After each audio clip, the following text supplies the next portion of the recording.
All right. So thank you, Nick, for hanging out with me. I really, really, really appreciate it. And I am stoked because I was listening to your podcast and you're in trouble. No, I'm just messing with you. I really enjoy it. I Thank think that you. that you cover a lot of really good content. And so for all the people who don't know how to contact you, let's tell them real quick. You got a podcast. What else are you doing? So I have a podcast, the Nerdiest Podcast. We talk about movies and shows and just have fun doing that. We're on all the major podcasting platforms. We're on YouTube, the Nerdiest Podcast, on Instagram at the Nerdiest Podcast. And then for me personally, I am on Instagram at Nick_Barrett, like it says on screen. So yeah, that's where you can find me. I'm having a ton of fun doing that. Yes. So below this video will be links to their YouTube, their podcasts, and all that stuff. And I encourage you to check it out, all the people watching this, because I enjoy it. I was listening to several of his podcasts, and I'll actually pick his brain on a couple of those topics while we're here, because I think it's you bring up a lot of Nick, you bring up a lot of really good points in your podcast about where things are going in art and media, and I think it's valuable. So while I'm asking you about that, I want to talk to you about one of the things you said on your podcast was how music can be a character and help tell the story. So I know that you're probably like me and feel like a lot of Christian films lack that music. So what do you feel like people need to address there with music? So as I said in that episode, I was going back and I've been watching like some of the older Disney movies, and the music is very much a character. And I think we need to take advantage of that because music is so powerful and it can convey so much emotion without saying anything. Mm-hmm. So, and I think that's where some of the bigger like Hollywood movies are beating out the more Christian films, is because Christian films don't seem to put as much emphasis on that music. Like, yes, there's music there because the movie would sound weird if there's no music, but I think we need to start really investing into the music and the score of a film and give people, like, I listen to the Star Wars soundtracks all the time. Why do I do that? We need to bring in stuff like that where you want to sit and listen to that soundtrack long after you've watched the movie. Yeah, and because I think, like you said it, and that is music can connect with people in a way that nothing else can. And I'm right there with you. Listen to Star Trek, it's Star Wars, Indiana Jones. I mean, come on, Indiana Jones. Oh yeah, these great soundtracks, Chariots of Fire. There's all the good ones, all the old Disney stuff. Good gravy, song after song. It's Sherman Brothers. Mary Poppins touched so many people. And I would love to see some Christian musicals. And I don't want everything to be a musical. Right. You have to have that spectrum of like different movies for everyone. Yeah. But, I think, like you said, people it's like the attitude has been music is an afterthought instead of weaving it in to help further the story. Right. Yeah. Yeah. Now, so what do you want to do? What's the project that's burning in your heart that you would like to say, this is what I would like to make? So for me, I've had a lot of different projects over the last several years, but right now what I'm working on, and it's my first ever like feature film script that I'm writing up, because I just decided, you know what, I can sit here and say Christian movies aren't great, but if I'm going to say that, I have to do something about it. So I'm working on it. The vibe I'm going for is a very traditional Disney style movie where like you have your hero character who has a magic sword and goes on this quest to save, his love interest. And just, I'm trying to work on that because that's where I feel like I'm being called, is with that story, because I look at the movies that are out right now, and one, I feel like there's a really big lack of good, high quality fantasy films. Yes. Because medieval fantasy, one of my favorite genres. And the market's there. Yeah. But there's also, I feel like there's a lack of movies to, like, we as Christian filmmakers just don't have anything to compete. Like, the Mario movie comes out this weekend. We don't have anything to compete Yeah. with that. We don't have anything to compete with the Disney summer blockbusters. And Mhm. there needs to be something in that space. Yeah. Especially with the direction Disney's going. The Oh, yeah. market is there for people who want to see a good movie, but also parents who want to take their kids to see a movie that's good and entertaining. Yeah. And you don't have to worry about any of the messages in it Yes. aligning with your beliefs.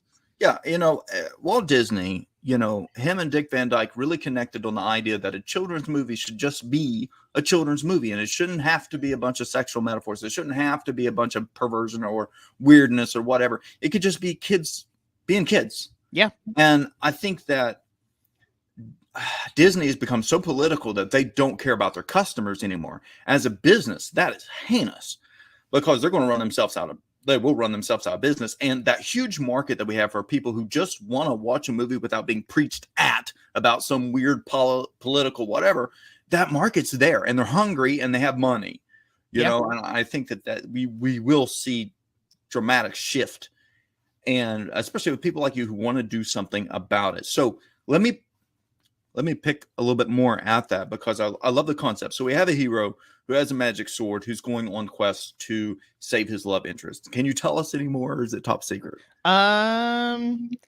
What I can say is, in developing the idea, because something, and it's like, this is one of those shower thoughts that I had. Yeah. Is Christian movies shouldn't suck, because we have the highest selling book of all time the greatest stories ever written. That's right. Come on. Thank you. How do we have movies that aren't good? Yes. We have the material is there. It's just adapting it and turning it into a product, which, something like Narnia, where the gospel message is there, but it's not overtly in your face. Because I do feel like with Christian films, if you get too preachy, we end up doing the exact same thing we're criticizing the other side for doing. So I think there's a happy medium where you can work the gospel message into your film, and still have it be just a good film that isn't necessarily waving the, oh, look, we're a good Christian film. So what I can say is, I've been doing a lot of, reading my Bible and getting into the Word and trying to see what are elements of this that I can bring into this film. And one of them is the armor of God, and figuring out how can you take the armor of God and put it in this film and relate that to this hero's quest of going from point A to point B. I love that. And I think that, metaphor is such a beautiful way, because that's how Jesus taught. The kingdom of heaven is like unto, and they would talk about the woman kneading her bread, or the shepherd or whatever. And I think that if you look at every single one of the biggest hit movies were usually a gospel metaphor in some way, shape, or form. And anybody who, if you stop and look at it, you can see how it follows the hero's journey, which is the gospel. Right. And The Matrix was, and that was one that was full of obscenities and violence. However, it was a metaphor for the gospel. And that's why The Matrix 1 made all that kind of money. Now, the writers for it obviously were different than the rest of The Matrix, whatever. But I think that, like what you're saying there, that's really important to teach the gospel in a metaphor, because it allows us to sidestep the pre-programmed ideas that people have. Right.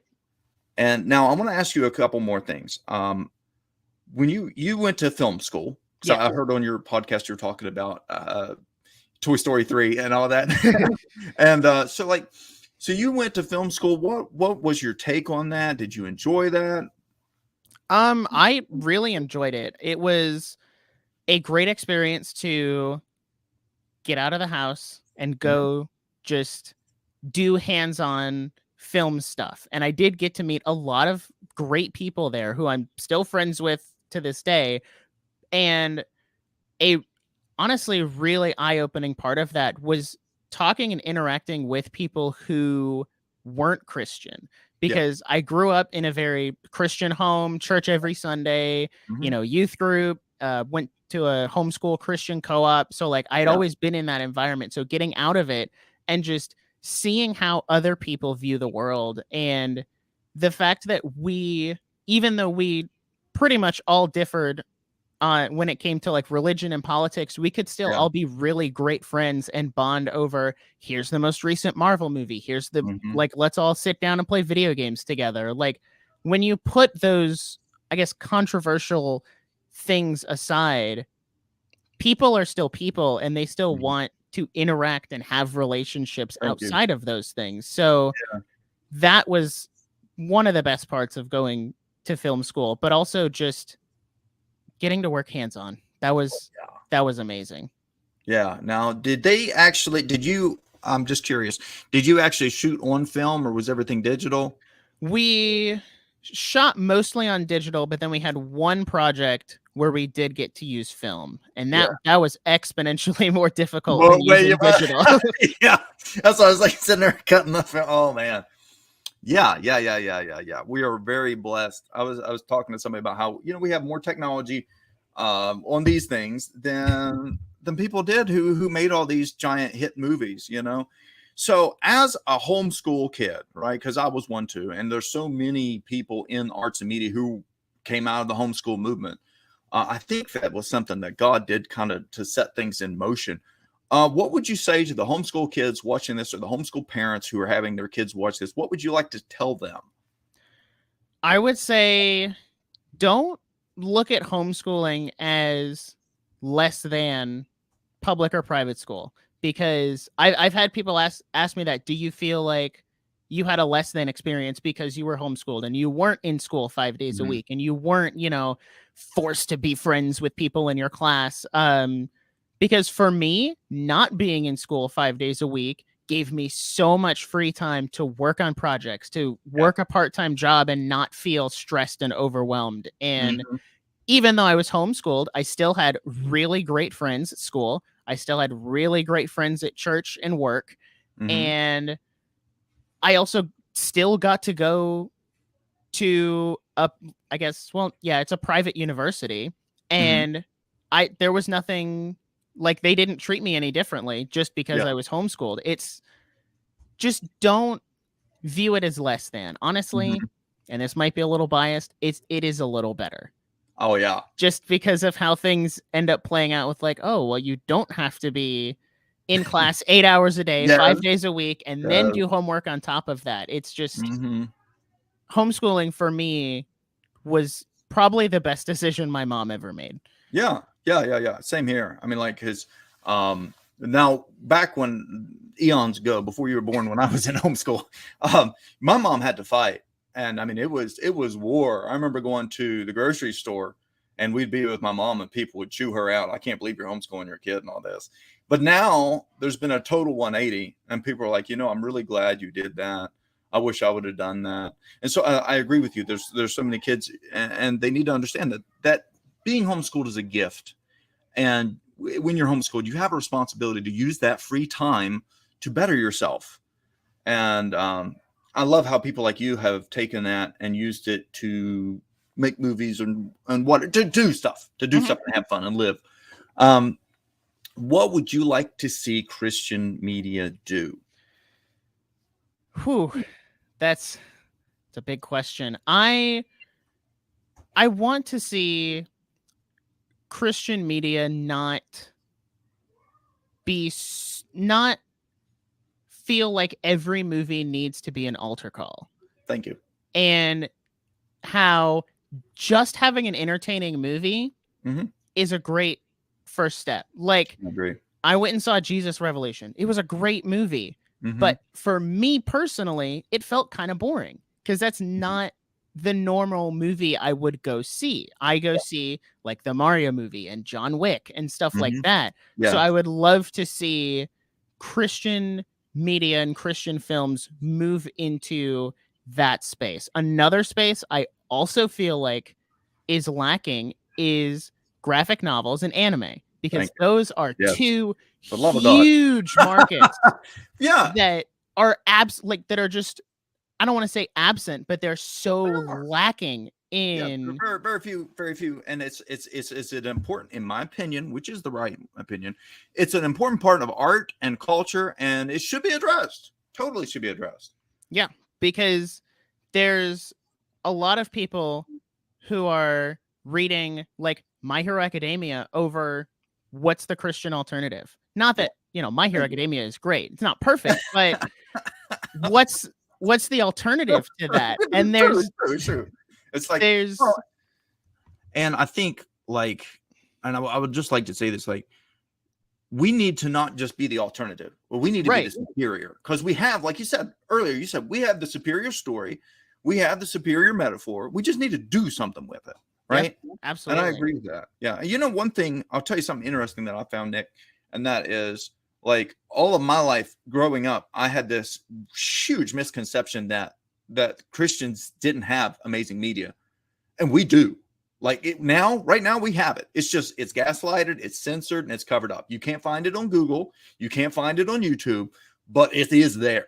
I've run into some amazing people. You're a great example of this, Nick, because I've been listening to your podcast and I love it. All right. I enjoy it. All right. Are they going to put that in front of people? Not like they should. Okay. That's my 2 cents. All right. But as we as Christians work together, people who watch this can find you. People who know you can find me, and we are going to change the whole situation so that we have what we need. And I'm very proud of you for getting out there. And for the people who don't know Nick, you got to check him out. I mean, he's busted his rear end making these podcasts and not quitting when he had the opportunity to, and not giving up. And one of the biggest problems that people have is they give up. They'll make one episode and they'll quit. But what I love about you is your heart, and you're like, I don't care. I'm just going to keep going. I'm going to keep doing what I do. And that's awesome. That is totally awesome. Thank you. So kudos to you and your partner in crime there for just getting out there and having the guts to do this. And now one of the things, I want to go back to one of the things you were talking about, and you were talking about in movies having, and I think I was talking to the lore guys, right? And they were talking about how masculinity has been gotten rid of in Christian media, right? We don't have John Wicks. We don't have things like that. And we need that. We do. I'm really looking forward to the new Jim Caviezel film. Have you heard about it? I have not. Look into it. It is about children trafficking. I think I have heard about that one. Yeah, it just got picked up by Angel Studios or network or whatever. So that's going to be, I'm thrilled about that, because it looks really legit, and it should be cool, Yeah. So what would you like to see? Because we're talking about anime, all right? And we're talking about graphic novels. Tell me what you want to see there. I want to see Christians get into the space, because even if it's just obviously we here in the US can't make anime, because that's a strictly it's made in Japan or it's made in Asia. But I think we can get into that style. And I actually have on my shelf back there, it's a manga series that is taking parts of the Bible and just adapting it as a manga. And I'm reading through it, and it's actually really good. And 2, it's helping me better understand the Bible, because it's putting images to what was just words. Now, obviously, you should go back and read the actual Bible. And my hope with something like that is that it will get people to go back and read the Bible and say, oh, this is a really cool concept. Where did that come from? Let me do my research. Now I'm reading through the Bible. Yeah. And getting those people to swim upstream.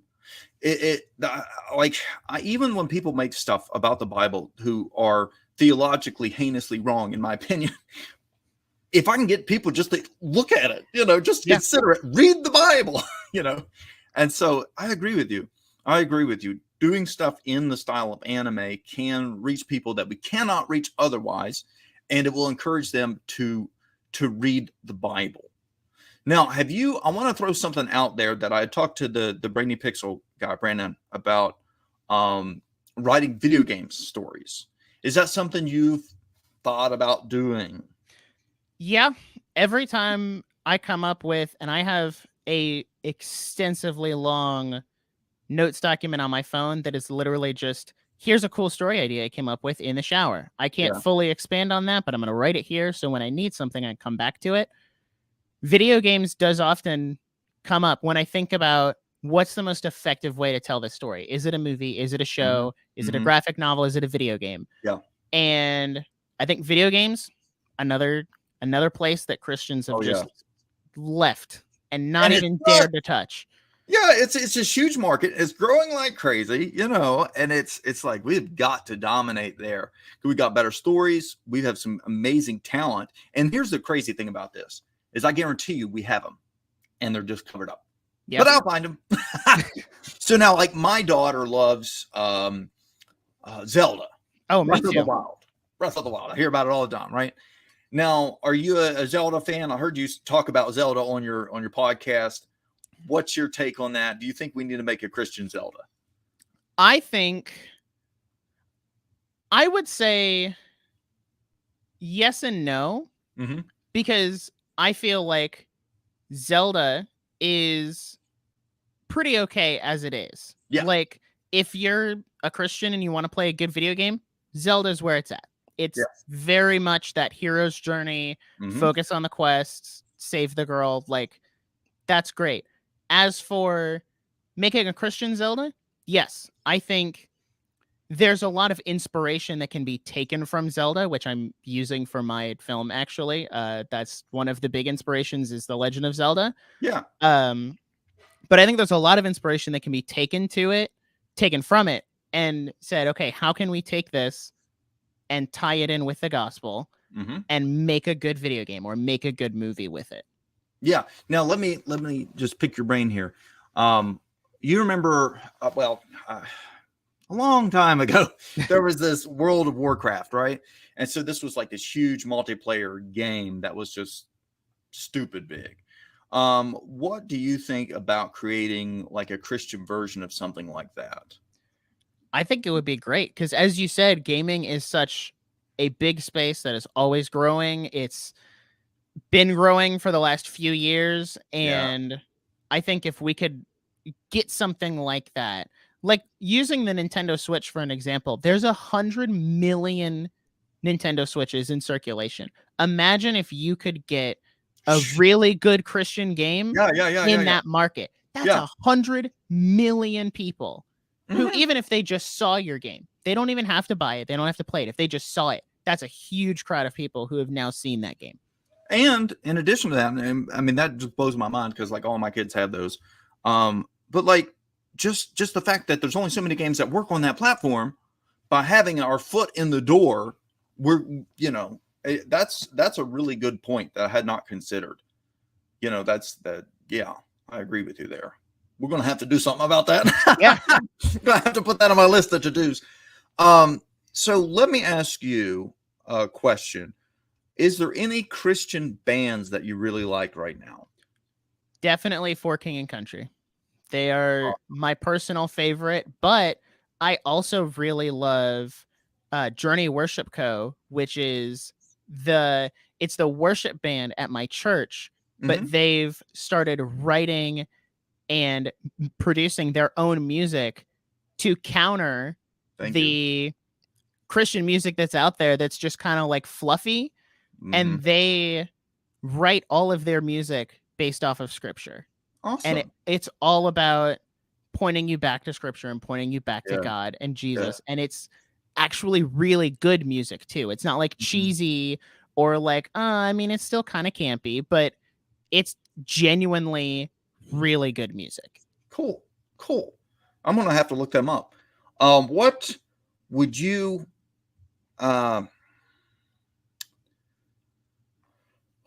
what do you think is the biggest opportunity right now in media? I think movies and shows. There's so much consumption going on there. Yeah. And I think that's the way in. Okay. So let's dig into TV because we haven't talked about that. What do you think is Okay, so one thing I absolutely love is on. Have you watched Mandalorian? Yes, I love The Okay. Mandalorian. There we go. So like, did you watch the making of? Yes. All right, so like, you know that studio they have where they do the for all you people who don't know, in a nutshell, they have a studio where the entire back wall, all this is a giant television screen. Yeah. And the cool thing is you have instant sets like that. And I want to build that. Yeah. We need that. So, but like, because the cool thing to me is like getting the cost down and quality up. Mm-hmm. Right. So where do you think, as far as TV, if you were going to make a TV show, what would really get you going? What would you want to watch? I would want to watch something very similar to anime, because when I look at the shows that I'm watching, I watch so much more anime than I do like the live action, more adult shows, just because that's what interests me. So, and I know I'm not the only person who thinks like that. I agree with you. Yeah. There's so, a lot of and when I come up with ideas, that's usually where they end up, is some form of animated movie or animated show, because that's where I tend to lean personally. And I feel like there's a big market there for people who also want to see something that's good, that's not, putting a different agenda down your throat every episode. So for when you talk about animated, let's get a little bit nitty gritty. Examples of that would be what? Examples of like what I would create or what I watch? Yeah, both. Like, are we talking like Pixar? Are we talking like, the old Japanese anime? I would go probably somewhere in between, because there are a lot of great shows that I call anime adjacent. Yeah. Because they're not anime, but they're very similarly stylized. Yes. And a great example of that I watched recently would be League of Legends Arcane. It is very stylized animation, looks so amazing for just how much work went into that. It took them an absurdly long amount of time, but the end product was well worth it. Yeah. And I think something like that, where you can tell we took influence and inspiration from anime, but we're not trying to be anime.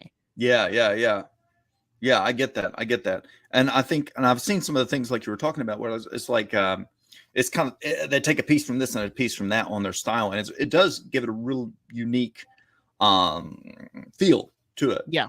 What if someone, I guess what I'd like to know is someone who's watching this and they want to work with you. How do you want them to reach out? Just to you there at on the Instagram thing? Instagram, LinkedIn, either one. However you can get in contact with me, I'll gladly have a conversation. Yeah, I hear you. I want to ask you, if you could go back and talk to the you 10 years younger, what would be the things that you would tell you, that life lessons, what would you like to tell the younger you? The first thing, and I only discovered this recently, is to just do it. Oh, yeah. Because I am a planner, like by default. And I notice this especially in writing, is I have all these great ideas, and then I sit there and I'm like, okay, so this character has this name and this birthday, and this is their hobby, and like planning everything out, and then I never get anywhere.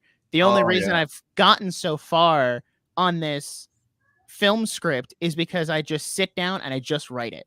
And I kind of build it as I go, because I know once I finish it, okay, let's go back and clean it up now that we have everything figured out. So let me pause you right there, because I need to point some things out that you said that are gold. All right. Number one, the part of your brain that creates and the part of your brain that details are two different parts. And when you're brainstorming out your thing, when you're in that zone, just write. Don't worry about, well, this person like it left in. Just write and then come back and clean it. I mean, Nick is 100% right. That is 100% the way to do it. Oh, and something else I want to tell you.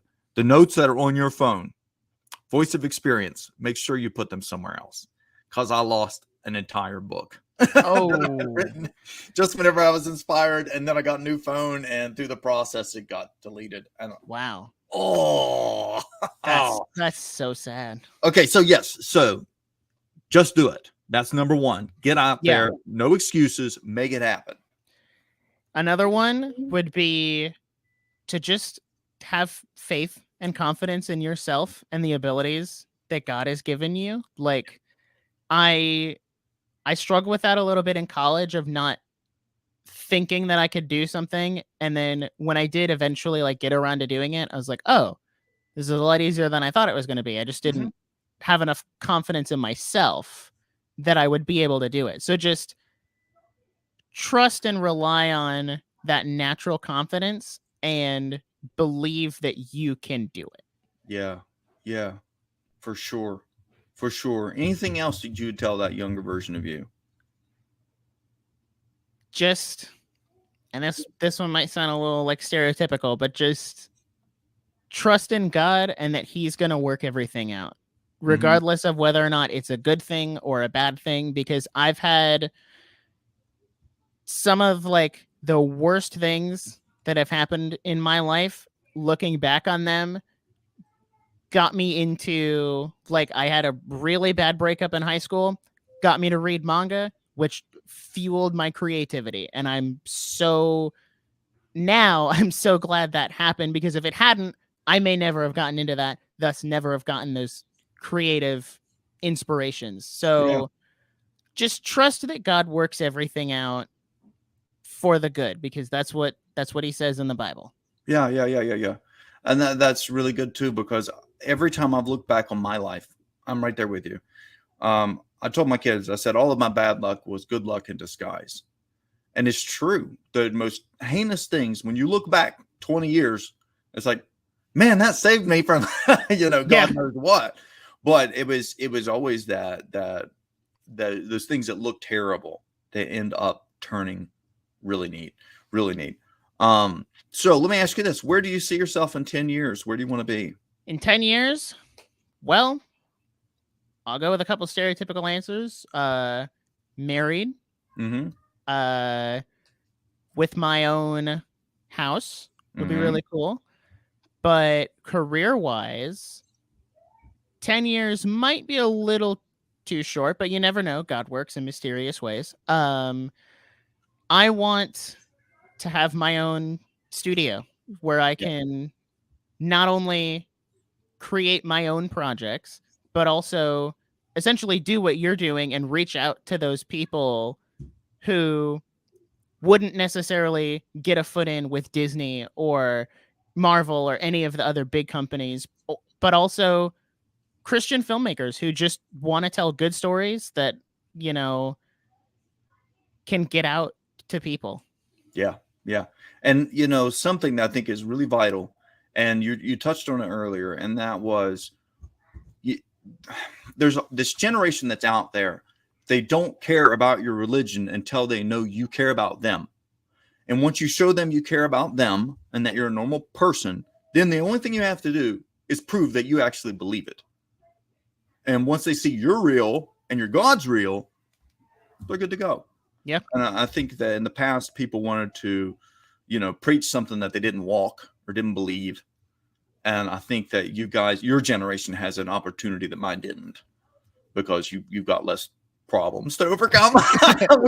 My generation, like, we had to undo all this garbage, and I'm super excited about what you guys can do and moving forward. So what would be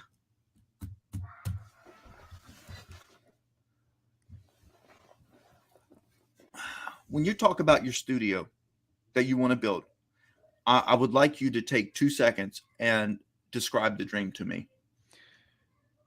The dream, this is one that one of me and my closest friends came up with this at 2:00 in the morning while playing Minecraft on Xbox, is we both realized that we were very creative, story-driven people. And we thought, you know what would be really cool?